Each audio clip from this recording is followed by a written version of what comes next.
Good afternoon. You're listening to Cannabis Corner on WNHHLP 103.5 FM, broadcasting live from downtown New Haven. We are streaming live on TuneIn Radio and NewHavenIndependent.org. We're also streaming live video on Facebook and YouTube. Just go to your Facebook page and look us up, or hit see first to see and hear all the great programs we have here on WNHHLP. And just a reminder, Cannabis Corner is also streaming live on the Greenhaven Media Facebook page and ProCannabisMedia.com. Good afternoon, everyone. Welcome to Cannabis Corner. It is Monday, October the 6th, 2025. Big full moon tonight. I hope everybody's going to be out there doing their drum circles or howling at the moon, because it is the harvest moon. So we all know what time of year it is, and everybody's doing their thing. So this is the moon to signify the start of our harvest. And of course, I'm joined here by my good friend, the one and only Uncle Lou, Farmer Lou. How are you? Oh, man. Well, I'm doing well, brother. Actually, this summer, it was not Farmer Lou, it was Farmer Joe this summer. We'll give credit where credit's due, sir. You Farmer Joe this summer, man. We were just I was just a spectator this year. So. Well, everything is now in cure. It's all. Speaking of harvest moons, yes, some of the earlier plants are starting to move. Yes, because I started early, Right. I did the old Mother's Day thing, and then I'm hearing from everybody else, they kind of switch it to June 1st. It's like, oh, now you tell me. Well, you were able to run the plants, and you had a great within number, sanctioned grow, which is nice because you wanted to try it out. It was your first real go at it. You stayed within parameters. You didn't go crazy. You saw that plants could get big, because they get big if you treat them right. I also saw how they can get infected, how Mother Nature really can affect the plants. I lost the plant from bud rot. Right. And you had in pots. So this is something that people can understand. They put them in pots. And, the one message that has been always put out there is please make sure and at least try to grow. Don't write it off. If you can't, you can't. But the moment you can, give it a shot. You did pots. You did a smaller space. You didn't go crazy. And you had your success out of it. Something that you can say, hey, I lost some. I kept some. I see which ones took longer. I see which ones were shorter. Yeah. You got to learn, and you got to include your whole community in it. And that's the whole idea of this full moon. You know what I mean? That's true. And I'm gonna go celebrate it tonight. I'm going to a bonfire. Because look, that was what I set out to do. Because obviously, and a lot of people who are on the call with us went through a lot to get this stuff legalized, and home grow was a big fight. So I said to myself, look, I got to take advantage of it. And finally, after 4 years of legalization and only really two years of us still being allowed to home grow, 3 maybe, I finally had a place where I could do it. I had somebody who was very open, who I'm renting from, very open to doing it, who had cultivated the year before. And I said, you know what? I'm really going to put the time and effort into this and see what it's really about. Again, I ran a school. I knew everything from the classes and all that. I had the knowledge in my head, but the experience I never had. And I got to tell you, I learned a lot. It was a lot of hard work. Like you said, it took a community. I had to ask advice from you, Gabe, my other friend Pete. I had to have people over to help me defoliate. 10 plants is a lot of work, especially when you're doing them with Mother Nature. So, but I made it. That's right. Thanks to, I was saying last week, it takes a village. And it's finally, everything now is settled, in cure, and I'm going to celebrate. That's it. And I will actually do the little segue, because that's a great transition point Of to course, this is all shout about out. growing. That's what we're talking about. But I did want to talk about some events, Well, let's just and give a shout out. Give a shout out to Gabe. that's the next thing, our Yeah, yeah, sponsor. yeah. There you go. That Speaking was of growing, Gabe was very instrumental yeah. in actually getting me some genetics, some plants, teaching me. I made a clone with him Mm-hmm. that I almost killed. I made a clone right up at his shop. I almost killed it, but it came back to life and actually gave me a very nice, decent yield. Nice. And thanks to him, I got all my nutrients from Gabe, and he was gracious enough to become a sponsor of the show. And I really Mm-hmm. want to send my appreciation to him. He has two locations.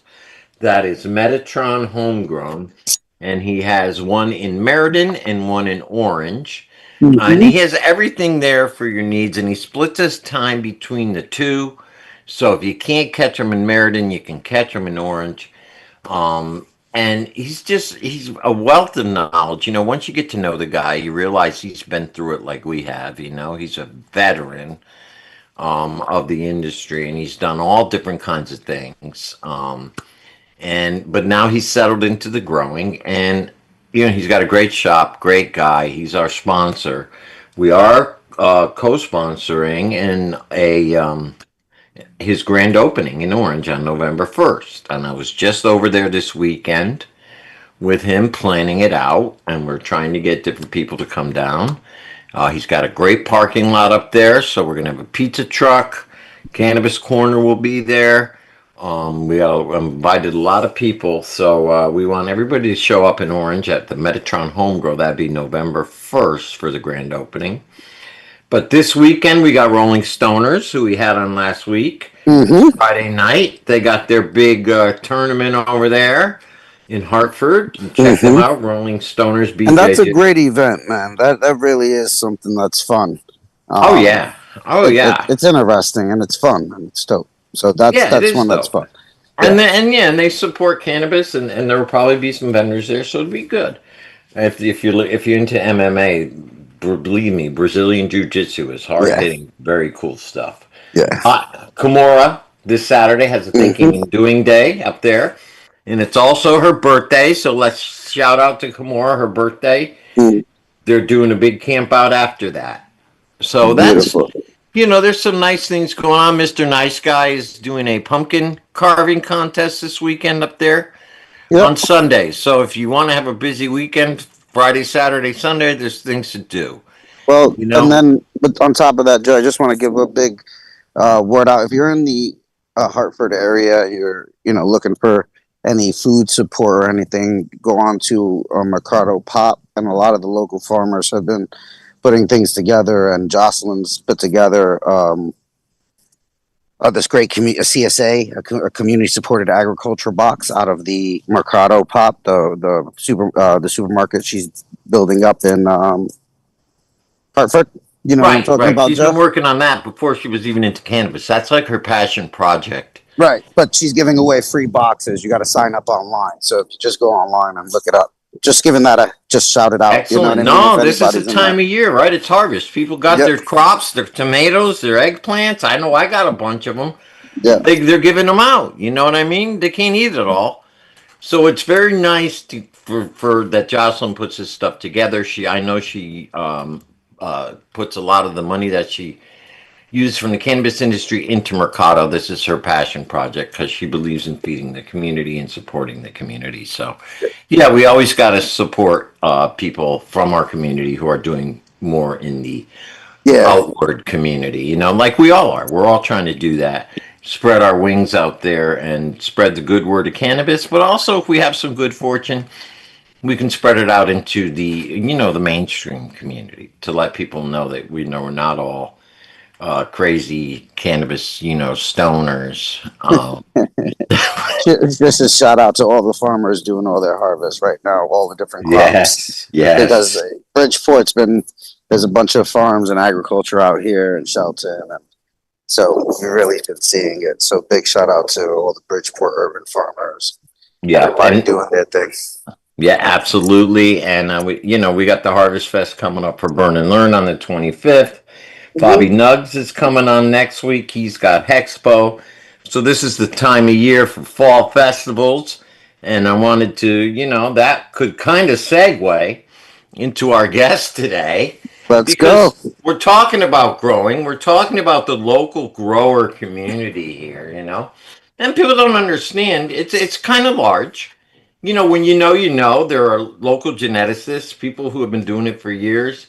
Connecticut has its own growing scene. We don't get a lot of love because we're not like Maine or whatever, but we're also new, we're up and coming. So Well, with us I would today, say I would say we're a smaller state with smaller laws, and everybody who's doing it is yeah, adhering smaller to the laws for laws. sure. So they can't go super Yeah, crazy. actually, it's only We're been not legal outing for two anybody. years. It's only been legal 2 years. So how many veteran growers could there actually be out We're not there, going to even go right? answer that question because I've got 20 years grow under my belt in Well, this you state. were. A lot of people do, Joe. I am the small, little, teeny, tiny guy. That's why we are not outing anybody. Everybody's doing everything legally. That's why it's not as big, Joe, because the laws are small. We can only have so many plants. And And it's everybody is doing exactly that many plants. whenever they ask how many plant, 12, That's 12. I it. have two people, 12. That's your standard answer, no matter what it is. But anyway, with us today, we have Joe Rankman and Duncan Shaw. Now these guys need no introduction. I could say all their accolades, but let's just say Joe is an activist, an entrepreneur, and an anarchist, and he's been around the industry, very influential in helping getting weed legalized. A figure in the community, sometimes controversial, but that's okay. So am I, so are you, we all are. I don't think you get anything done unless you're a disruptor. And that's a good word for these guys both. Disruptors, you know what I mean? And I think that's better than influencers. So right now, these Let's guys, go. That's right. yeah, and I want to welcome Joe Duncan. How are Wepa. you guys today? How are you We're guys? going to talk about goblets of fire, talking about growing. So How you guys doing? thank you for having us on today, guys.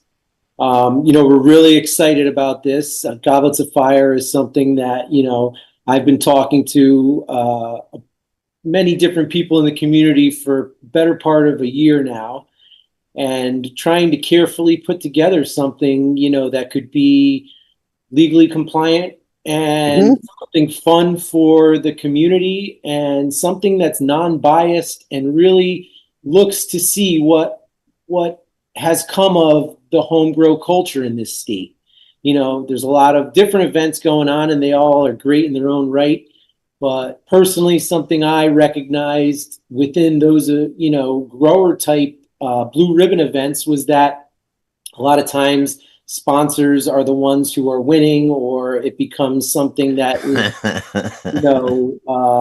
you can't necessarily, as a small batch grower, get involved with because the costs of entry are so high, or the amount of sample they want you to give is, really high. It's exorbitant, right? So for that, just as an example, like Joe, what we're talking about is like on the West Coast for some larger cups, they want you to put in like a half pound. They want to make sure you're doing samples for like 150 people.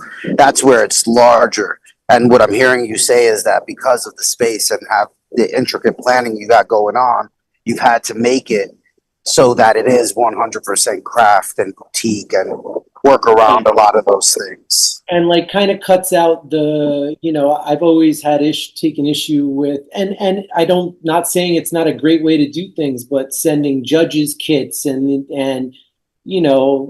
people, not knowing if those judges kits, if people are properly going through them and really taking the care to go through everybody's, entry.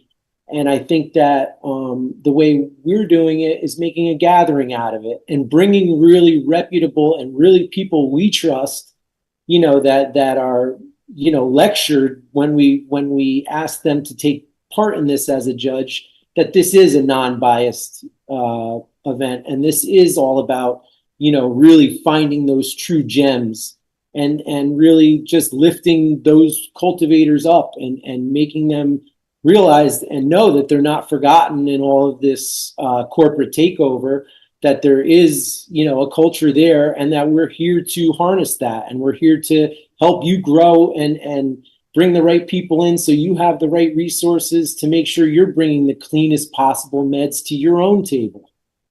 Right. Right. Well, here's what I'm seeing in the state, right? We have, like, I would say 6 grow shops, right? And the grow shops are all doing classes, and they've kind of become hubs for the local growers, each in their own different areas. So there's local communities like Gabe has. I went there. He has a little community of people that come every week to learn, and they have Mr. Nice Guy has it, and 860 Grow has it. Everybody has their own, and it's good that the grow shops have kind of become the hub, because they should be, right? Yeah. You know. So what I'm hearing you say is that we have all these growers, literally, because every grow shop is telling me they're doing pretty well, and that more and more people are coming in. We have all these home growers, and some of them could be pretty good, but they need to know that there's a greater community at large. And we want to show that, hey, like we were talking earlier, Connecticut kind of gets a bad rap. Everybody talks about we got to get that great Maine weed or the weed from Mass, but I don't never hear anybody say we need that good CT weed. So, what I'm hearing from you guys, and give me the rundown of how you came up with this and how it's going to work, and in your vision for it, basically, because you have been talking about it for a while. So it all started a long time. It all started with me with taking a more careful approach to the infrastructure and how it's built. I've watched a lot of events go on, and I've tried to be very aware of the complaints of a lot of the cultivators or growers or just participants, sometimes judges, and one of the biggest things right away was the judges' kits and how they were put together, and how you're transporting all this flour to people, and that becomes illegal, and there's no, there really isn't any kind of system built in our state or any state for moving those judges' kits around. So to turn this more into a roundtable event, like some of the events I see that go on in Maine, where you just gather everybody to the space, and now it kind of holds you accountable to each other as judges, and to make sure that it's carefully structured when they come in, that they're just not being handed a bunch of samples to taste, and then with no context or pretext as to what category they're tasting, and what we're what we're really looking for, and really and truly taking the bias out of the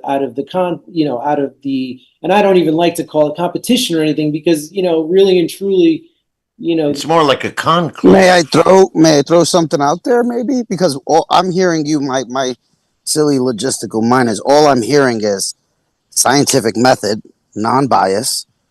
It's planned out. You have room for errors. You've literally described the scientific method of judging cannabis. Right. Like, that's dope. Right.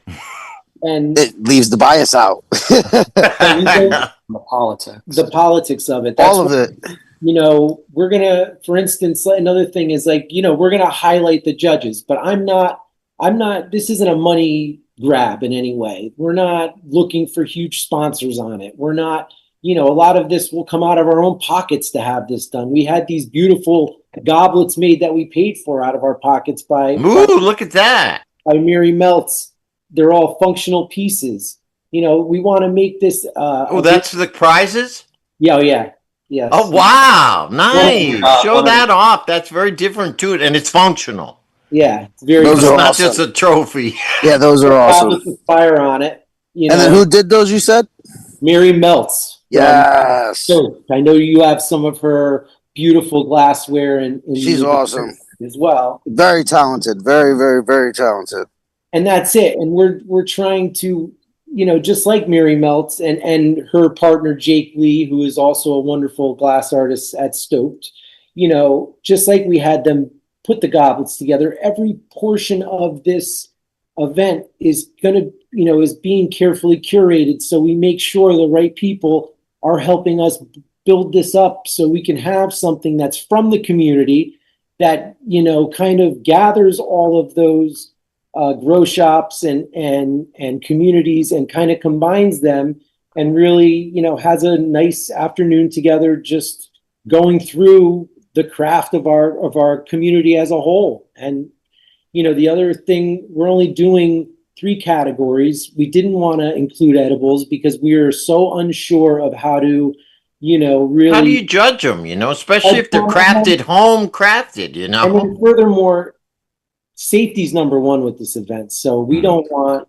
overconsumption at these events by judges. We know how edibles can really floor some people. That's not what we're looking for. So until we figure out how to do something like that, because of course down the line we would love to, there's so many wonderful edible makers in this state, and especially on the community level, be able to do that. But that'll be something that we think about for the next year and figure out. And I think you're right.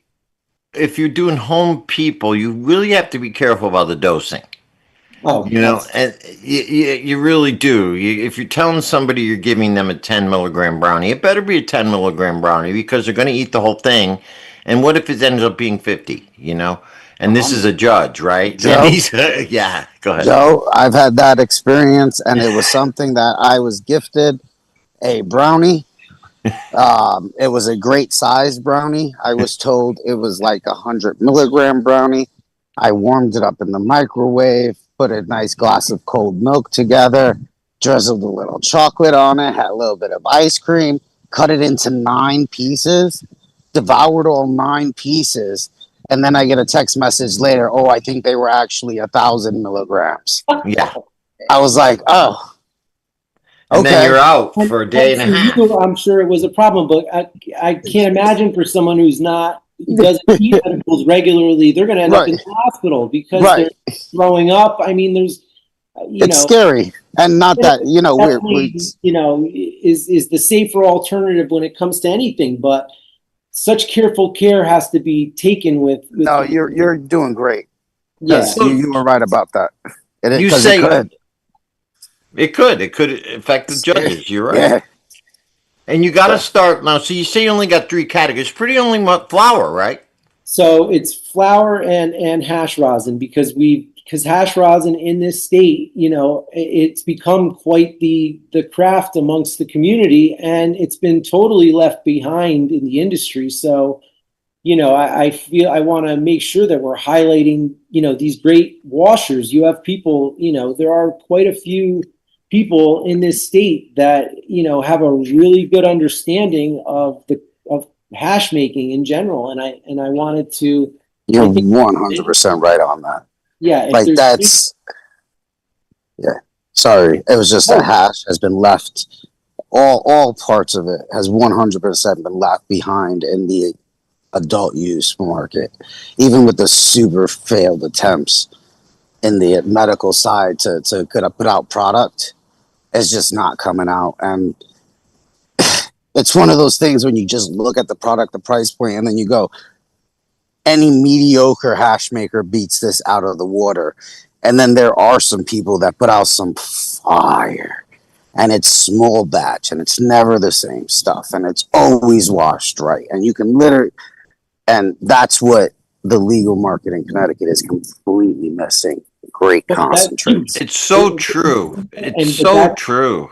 But the market demands it, and that's where we will end up at some point in the next 10, 15 years. We will have that dynamic, awesome market for hash. And I think that, it's important to put bookmarks on all these things as we go forward and continuously bookmark, okay, look where they started, where they've ended up, and where they're going, and what type of resources as a community can we lend them? What kind of, it's just a good networking event to put those kind of eyes on people like that. Because maybe, they can't do anything in Connecticut right now, but some of my judges, have legal businesses in Massachusetts or Maine. Maybe one of my judges wants to hire this person and, or collaborate with them in their own respective state and can offer them the legal, pathway to, honing their craft legally.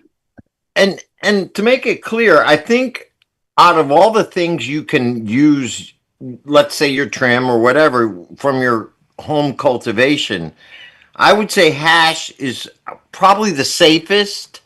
Hash rosin is the safest. I wouldn't say easiest, but it's a lot easier than trying to make a concentrate, trying to make shatter. Do you know what I mean? So It is Safer. much safer. And I Right, would and that's why more people are doing it. It's a great way to utilize what you've grown. right And because I would that's why so never- many people are doing it. Right, and I would never recommend anyone to make something like a BHO or Right. anything like that. I mean, in my own years as a grower and tinkerer with cannabis, I tinkered with BHO. Well, But you I- remember the big boom. But You was know it- what I mean? Back in what, 2014, 2015 up in Rhode Island, Mass, Boom. right? Move all those Figuratively. guys. Was it safe? No. Did I consume? Should I have been consuming it? Probably not. Is it a thing more because of the way we had to operate in the black market, and you used butane to extract it, and I mean, Oh, God, the methods, right? And people are blowing themselves up, starting fires. right, and the fact that this product has become more of a regulated product in the state, stuff along the lines that are extracted with hydrocarbons, it's a problem. We want to highlight that there are safer ways to do things, that the community that cares is in fact not taking these risks anymore with open blasting BHO. Nobody's, that, like I said, anyone who would come to me for advice with something like that, I would strongly advise that they stop open blasting anything or extracting any kind of cannabis with hydrocarbons. Yeah, we certainly have come a long way. Right. Oh yeah.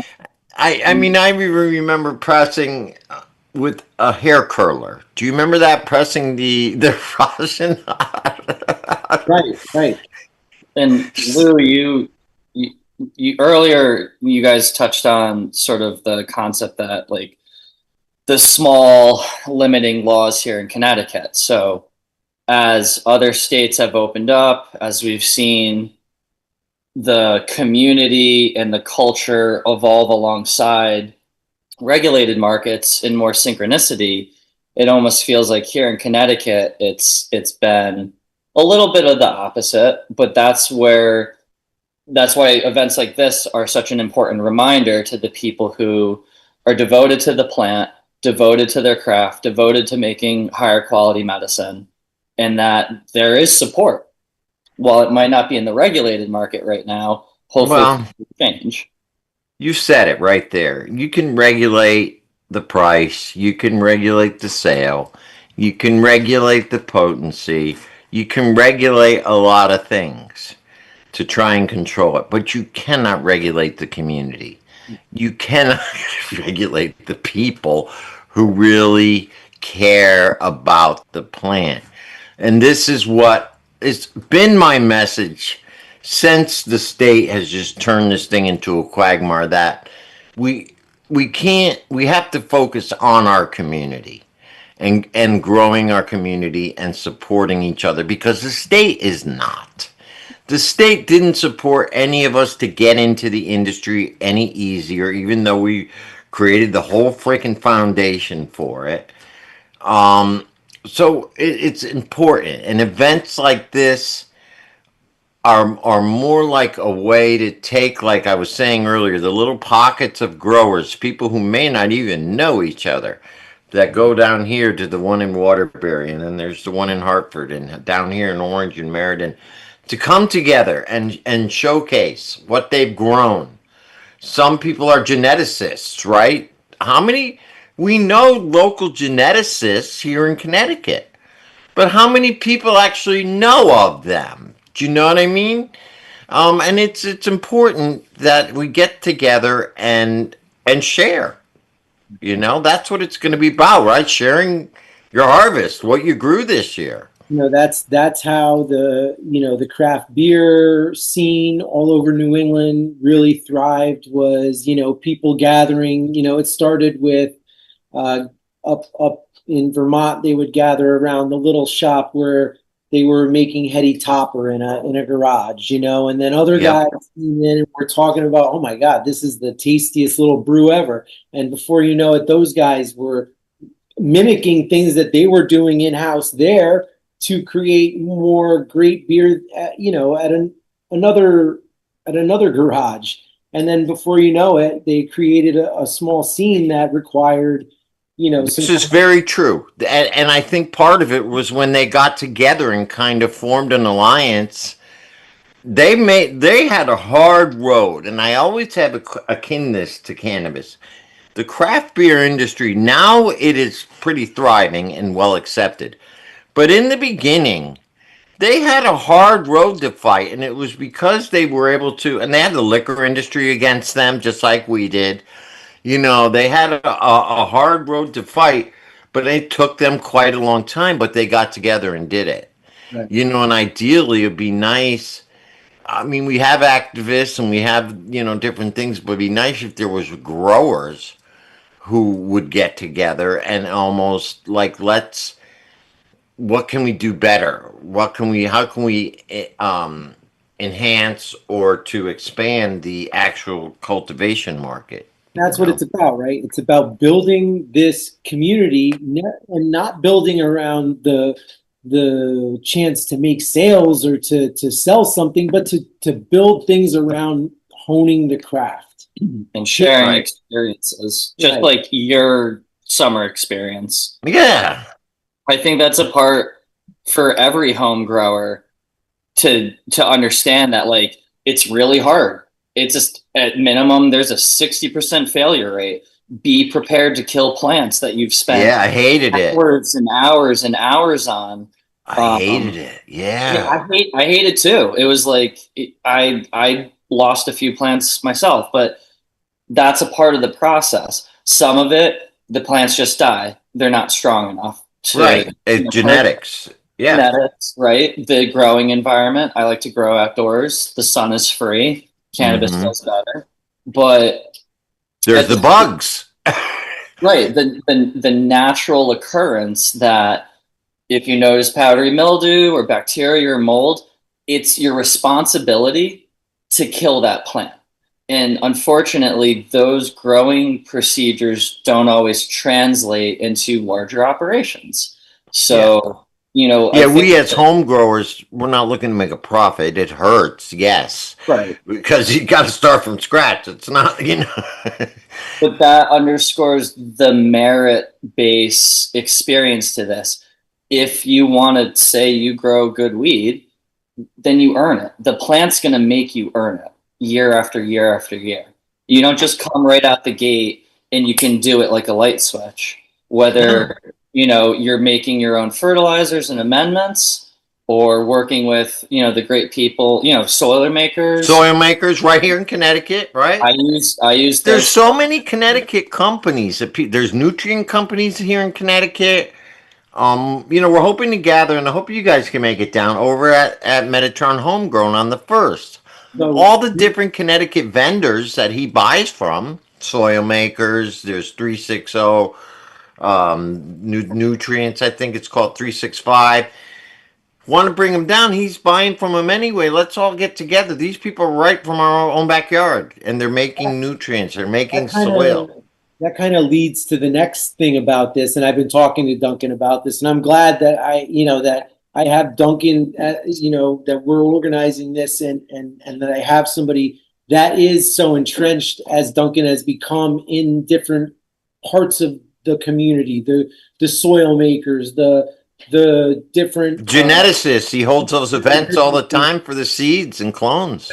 one thing we'd like to do now is, I know we're going to definitely be going and talking to the different grow shops in the next week or so, but we're going to be looking at different moving parts of the home grower, ethos, and try to, go in person, talk to these people, bring them, our pamphlet for the Goblets of Fire, have them push the Goblets of Fire on their own communities and respective friends, but furthermore, create the dialogue between all of us that, hey, this is what we're doing. This isn't just like some Instagram page or just some like money grab, that this is a carefully thought out event, and that's something that we're going to do long term, and that we want them in their communities to be a part of it. So There's no reason why every year you can't do it with every harvest, right? I mean, I think it could become like a regular thing. And obviously, you could do little events during the year as well to kind of help promote and get for the big event. But I love the concept because, like you said, it's been done up in Maine. It's been done California. You know what I mean? And it's important that we have a cannabis community out here. We do. We have a strong cannabis community on many levels. Um, and again, we're scattered. We're spread all over the state. But if we can become like we were with when we first tried to get legalization done, one collective community, then we're going to have a lot more strength and power when it comes to, I hate to say changing laws, but there is strength in numbers. And I think people are starting to realize that on a larger scale. But I think within our community, the more events that we can hold like this, that can bring people together from other ends, all ends of the states, and different aspects, all under one umbrella, which is cultivation, home grow, sharing. Like you say, there's the soil makers, there's the geneticists, there's people who sell clones, there are people who make nutrients, there are tons of home growers here who are growing their own stuff and might have come across, maybe I came across a great strain. I don't know. I know I can't enter, but do you know what I'm saying?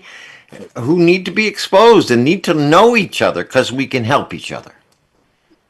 right. And that's the thing too, is that we want to, so the way we broke up the categories was we were very careful about that as well. We know that there are those guys out there that have been growing for 30 years, and they've been growing those same older genetics, the AK-47s, the sours, the Northern Lights, the Cushes. You got to know somebody to get them. Yeah. We gave them their own category, old school strains. Okay. Then we also have taken, note that there are a lot of new growers, a lot of young guys out there, and even some old growers that have converted, just because they're interested in now it's legal. They feel like they can do it again safely. And those growers are growing the candies, the Z's, the gelatos, the runts. We gave them their own category, new school strains.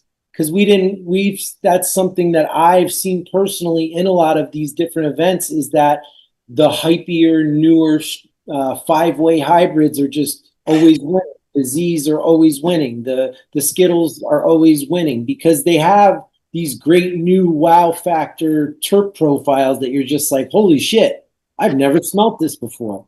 This is the winner. So we wanted to be very careful about that as well, and make sure that, because what came before, if it didn't come before, we wouldn't be where we are now. Yeah. I see a lot of shaming out there,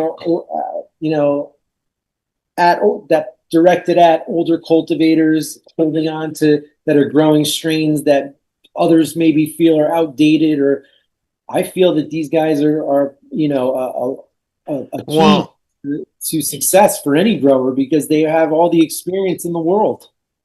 I'd rather eat an heirloom tomato than one, you know what I'm saying, from the supermarket. I mean, that's the whole thing. People, these are heirlooms. These are the beginning. These are the ones that got started. I mean, a lot of them were killed off. A lot of these strains, if you find somebody who's got an actual Acapulco Gold from the 70s, or an actual Panama Red, then that's like a diamond these days because it hasn't been touched.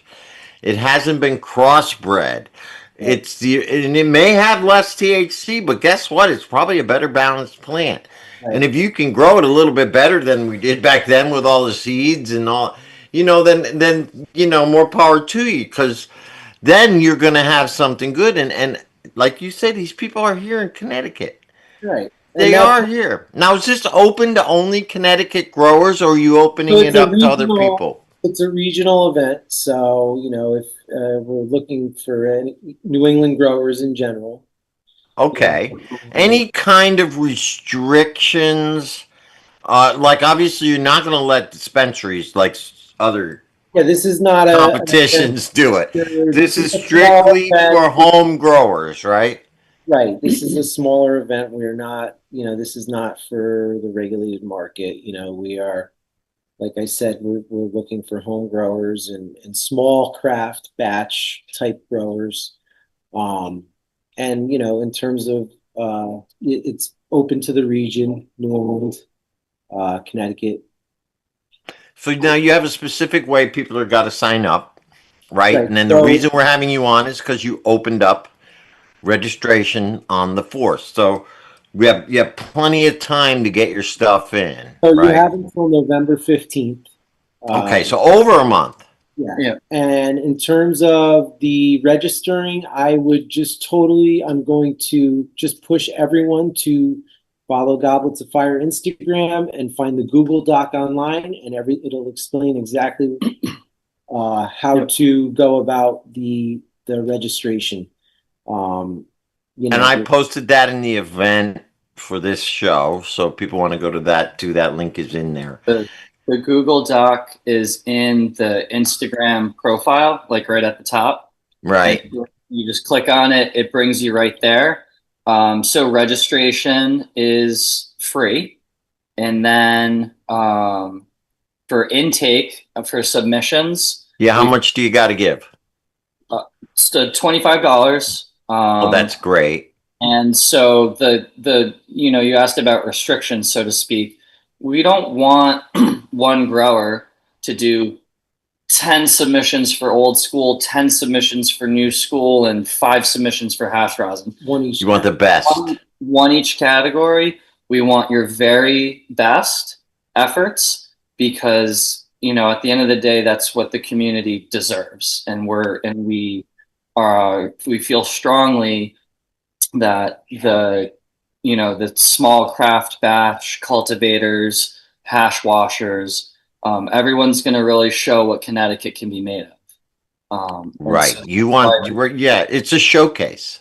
right. It's a show. It's a showcase. And totally randomized. We have a whole so I said we this is carefully planned. When I tell you, me and Duncan probably met 3 different nights to figure out how this is going to be totally randomized in terms of not knowing who the contestant is. There's no hype built into any of the submissions, making sure that everyone gets a fair, clean shot, because this is about the merit of the plant and the person putting their work into it, and not what their how high a profile of a person they were before the event or anything. We are Right. looking to hold the most fair and unbiased event possible.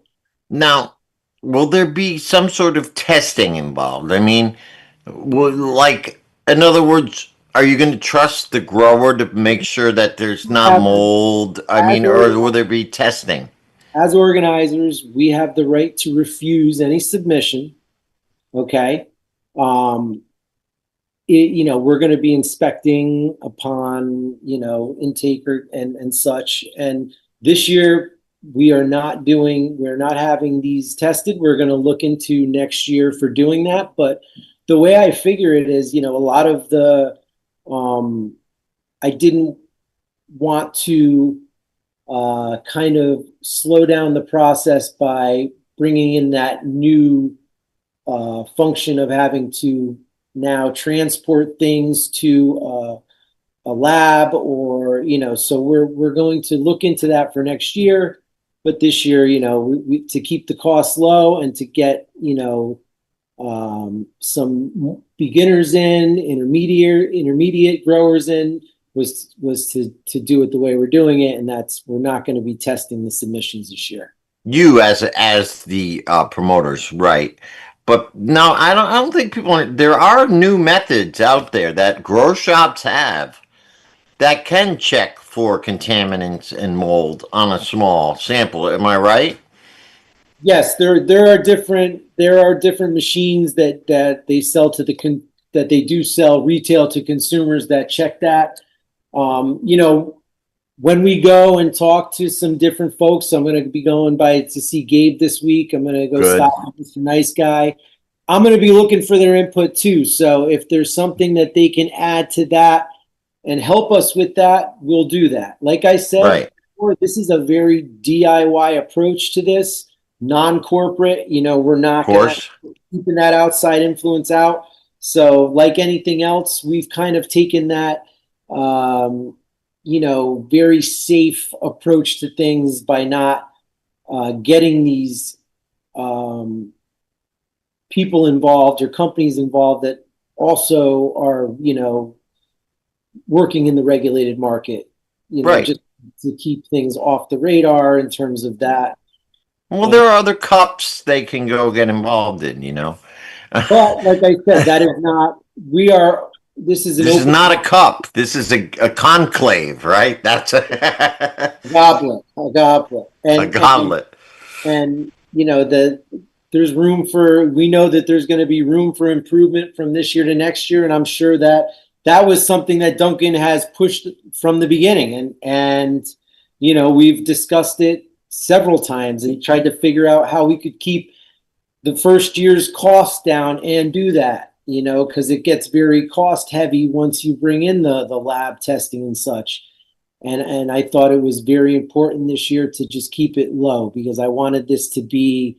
It's the first time. Yeah, let's get it started. It's still early inception in the you know, home grower culture in Connecticut, and I want to make sure that it's not intimidating for somebody because these aren't people who are commercially selling their cannabis. They're growing for themselves, you know. I grew 10 plants. I'm selling a bit of it. It's all for me and my friends, you know. And I don't even know how it is yet, but I'll be bringing some by for you guys to check out. You know, but I mean, but that's what it's all about. And we have a few minutes left. I wanted to talk to you guys. Like we were talking before, once you can get a unified community of, let's say, not just people of growers, people who are like you said, the craft beer people. This is the craft grow people. What would be your vision of how we could improve how we could expand home grow laws here in Connecticut? And let's take it away from retail or even commercial. How could we expand the home grow laws? Well, I think that, you know, we've already answered the question ourselves, right?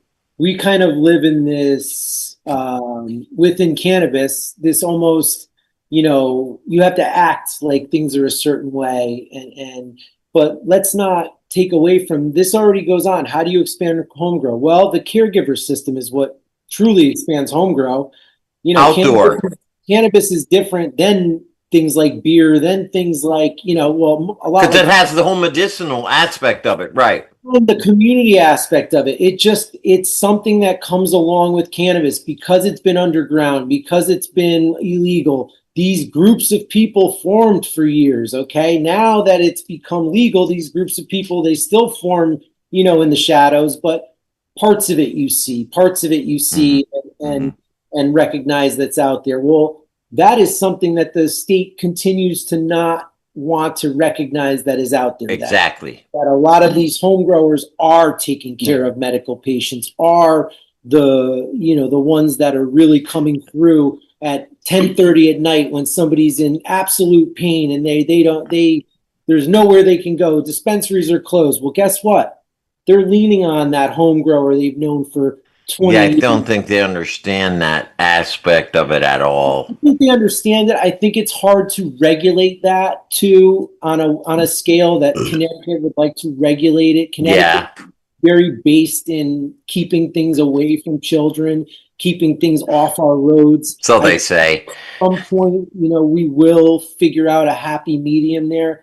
I just think there's not enough of the people in power that are comfortable with thinking that a guy is growing somebody else's medicine in their basement, even though it's actually much cleaner coming out of the basement than a 250,000 square foot warehouse, where things are very hard to control. Well, here's my point. This year, they took away the right for growers to exchange clones. They regulated the clone market so that now only these fools who have a license are allowed to sell clones. So now you have home growers who are going to try, and they have to buy this crap from the regulated market when they're going to be growing crappy regulated weed. Well, So the state wants to pull it back from the little freedoms we had, like the seeds, right? Whereas I'm saying we need to expand our rights to outdoor grow, to the right to exchange clones with each other. All this is the ways I think it can, expand, whereas Connecticut wants to shrink it. Right. Connecticut, the last several years, the hemp space, the CBD space, seeds, clones, who gets to sell what and when and first and last and never.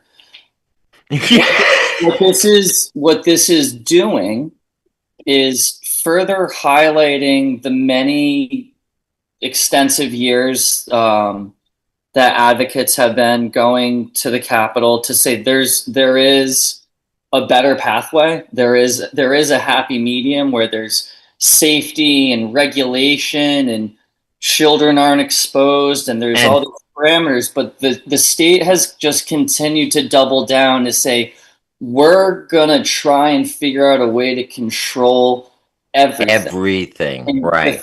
The thing that they don't understand, or maybe perhaps they're starting to understand because we have the worst sales, is that the community that we keep referring to is the extensive marketplace. So if the community continues to feel attacked, minimized, restricted, you're taking stuff away from us, I mean, you're coming right to my point, Duncan. All of this is wildfire. We talk by the hour and it spreads. So you're coming right to my point. This is how I wanted to wrap it up with you. When we are under attack, because we're almost out of time, we have been attacked and we have been over-regulated, and it makes us stronger. This is what I have been noticing over the last few years as they've been getting tighter and tighter and tighter. It's helped make people like us stronger and wanting to come together more. This is why it's like a wake-up call. And I think on the broader scale, it's happening as well. Do you know what I mean? The more you try to control something, the more the stronger the community is going to get. And I think that has been the one positive from all these attacks. It's made our community stronger. And I hope that's what you were trying to get at. Yes, yeah.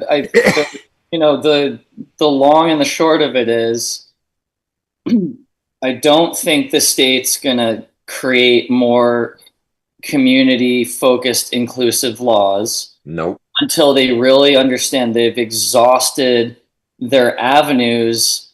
At the end of the day, it's just a revenue stream for them. Do you know how many activists I know are tired of it? I think I'm looking at one right now who don't want to even bother fighting them anymore.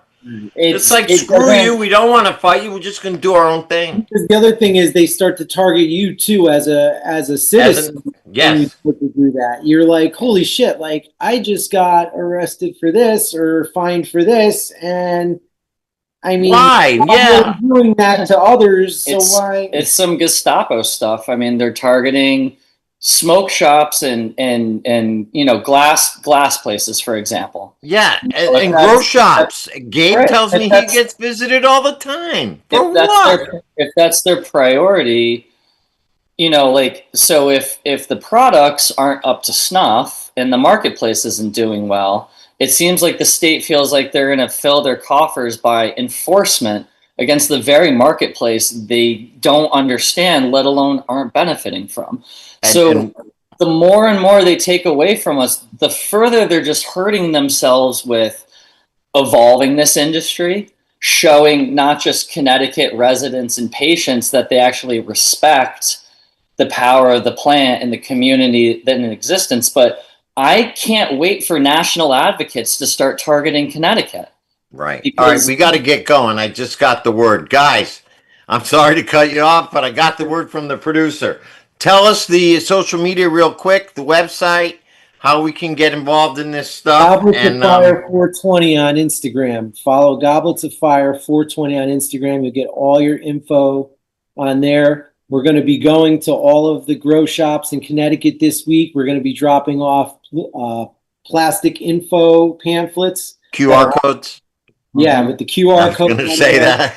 We're not just dropping them off. We're going to have long conversations with everybody there, in terms of staff at the shops to exactly what, we're looking for and what, if they could help us in any way. And some of those grow shops are going to be helping as judges too. So. And you can drop them off Better Ways, right?